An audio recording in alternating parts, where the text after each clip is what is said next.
pleasure to have Coach Beamer, and he will go straight to questions. We'll go right here in the front row with Rick. Hey, Shane. Hey, Rick.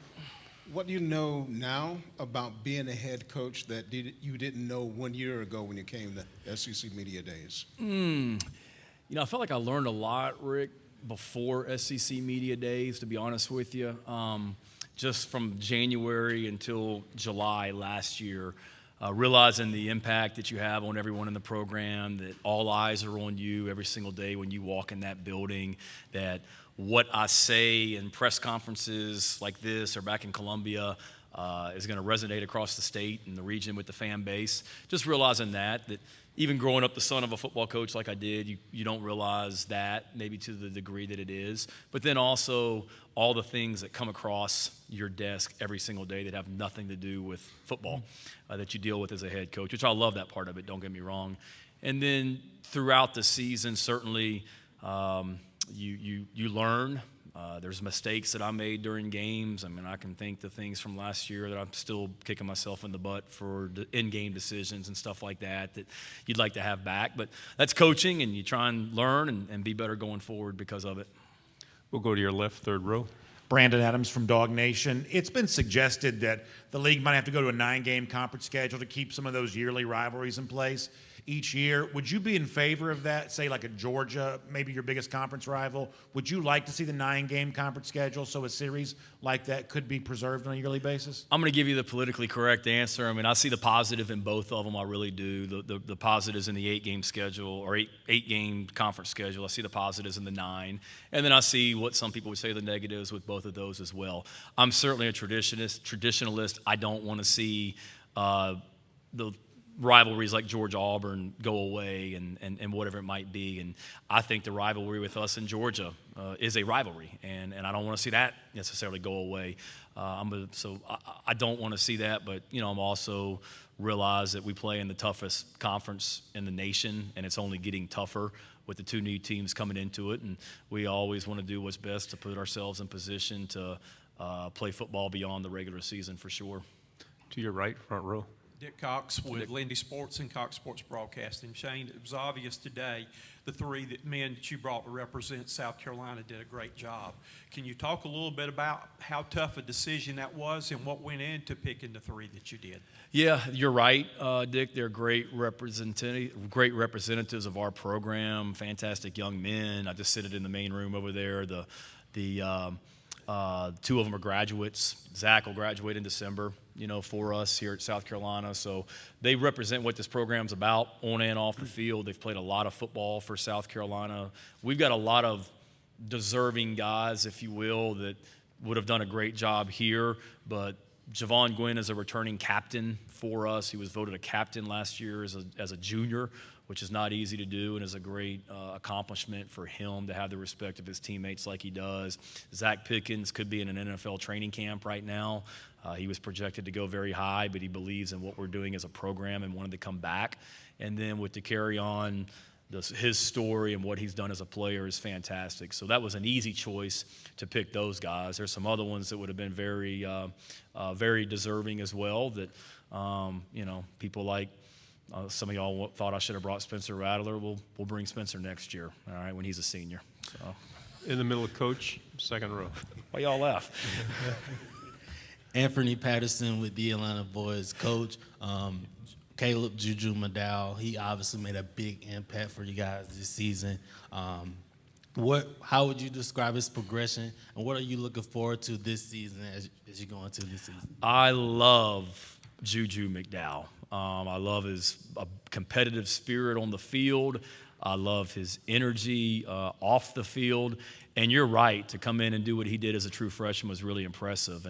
And people that cover us regularly remember this. But to me, one of the biggest plays we had last season was at East Carolina in the fourth quarter. He has a 70, 80-yard kickoff return after East Carolina scores that totally flipped the momentum of that game after we were down 14-0. And then we ended up winning that game, going 2-0, and kind of springboarded us to the season that we had. And so Juju made an impact early. He's continued to get better and get stronger, and have high hopes for him. Like our team is a better team when Juju's on the field. I know that.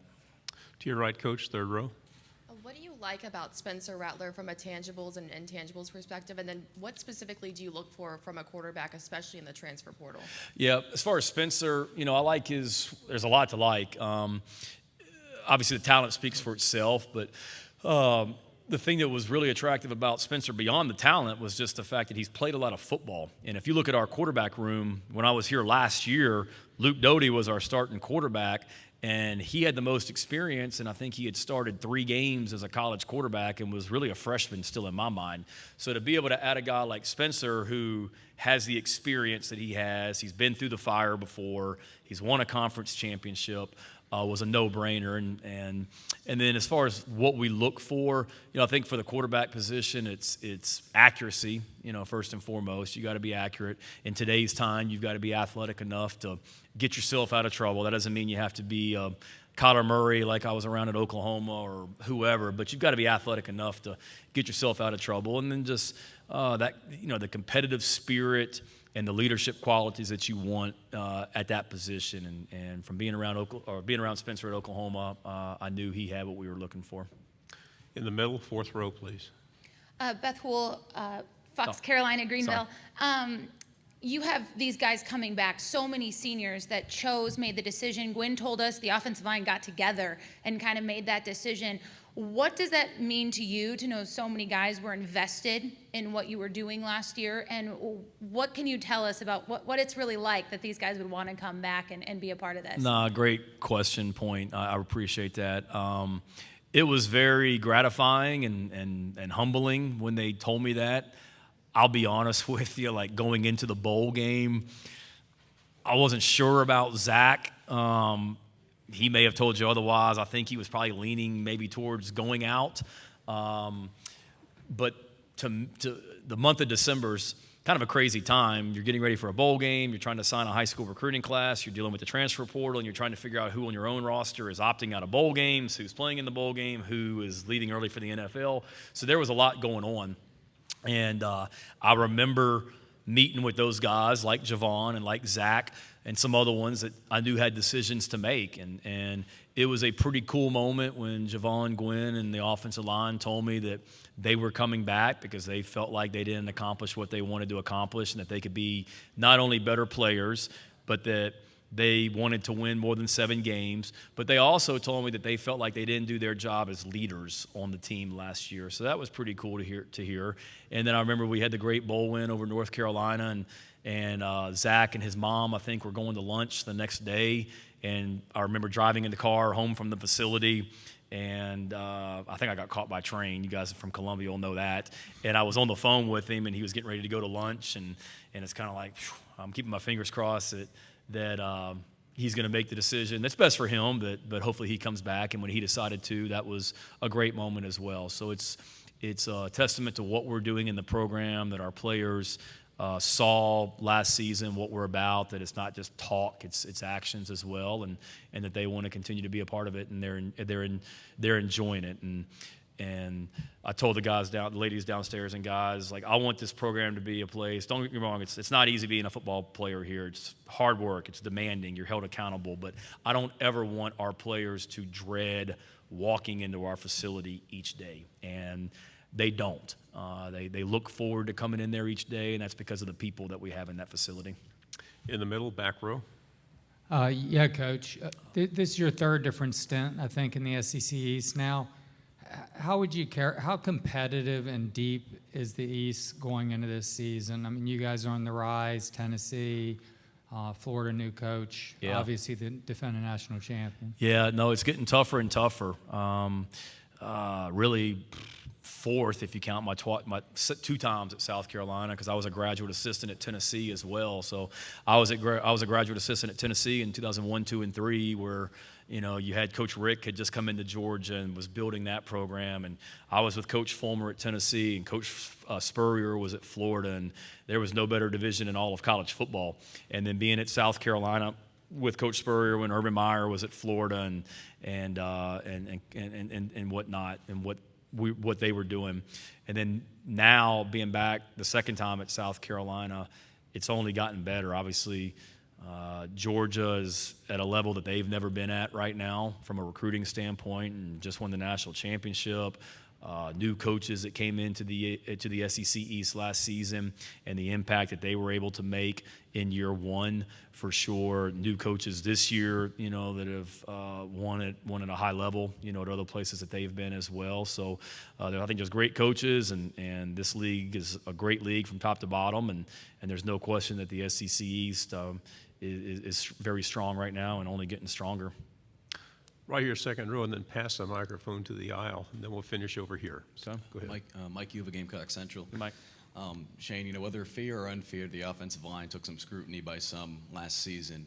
Number one, how excited are you to be able to have all those starters back? And number two, something that was a little under the radar, but was reported last year, being able to have a healthy Greg Atkins, knock on wood, back, and just the importance that he brings to the team as an offensive line coach. Yeah, certainly when you return everyone on the offensive line like we did, I mean, that's a great advantage for any program. And they've played a lot of football together. From playing football, like the continuity that you got to have with all five positions. Those guys, they work well together. Javon and Eric Douglas and them, they've played a lot of snaps. So to have those guys back and to come back hungry, and they got beat up last year, and they'll be the first to tell you that they needed to play better.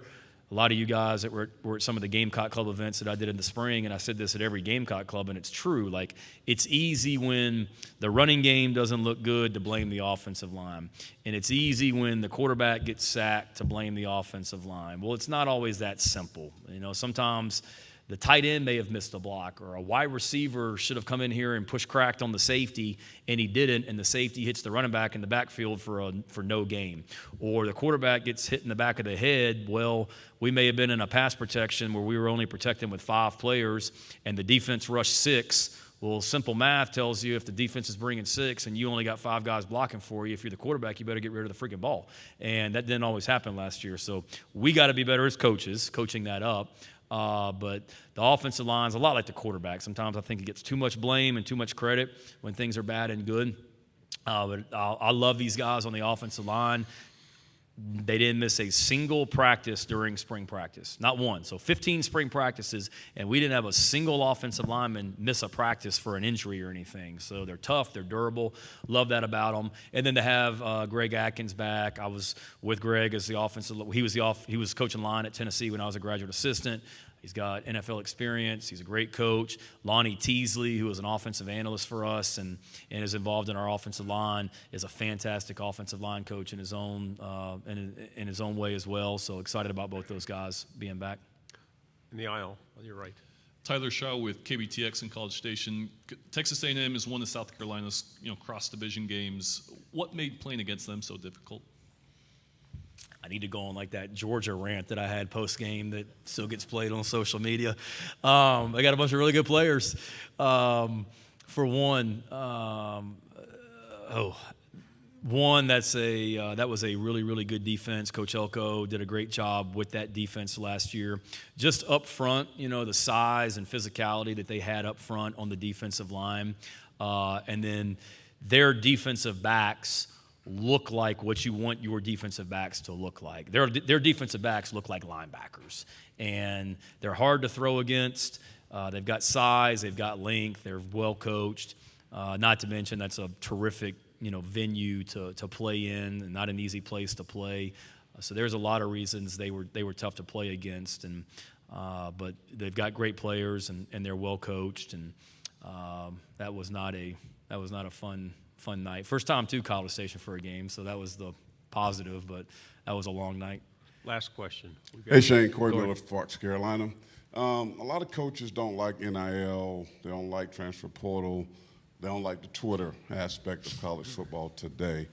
You seem to embrace it. The video before you guys came down here was cool, blowing up Twitter. You and Lane Kiffin leading the way in the SEC as far as coaches are concerned.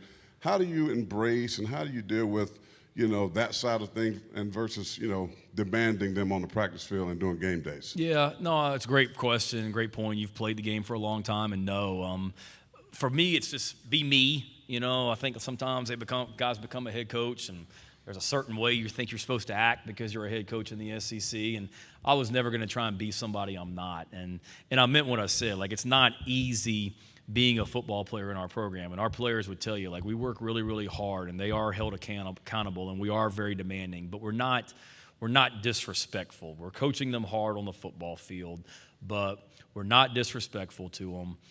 They know that we genuinely care about them. We use the word love in our program a lot, and sometimes that may make people uncomfortable. Not with us. Like, we use the word love in our program a lot and have no problem telling each other that we love each other.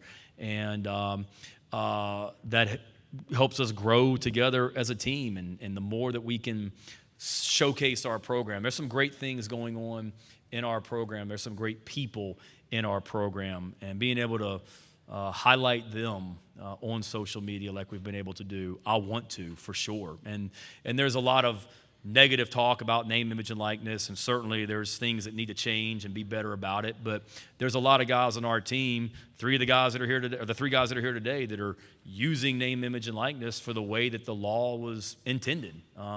We got guys on our team that back in December took money that they had been able to bring in from name, image, and likeness and took underprivileged youth in Columbia on a shopping spree at Christmas so they could have Christmas gifts. Like, you don't hear about those stories as much as you hear some of the other stuff. So does it need to be better?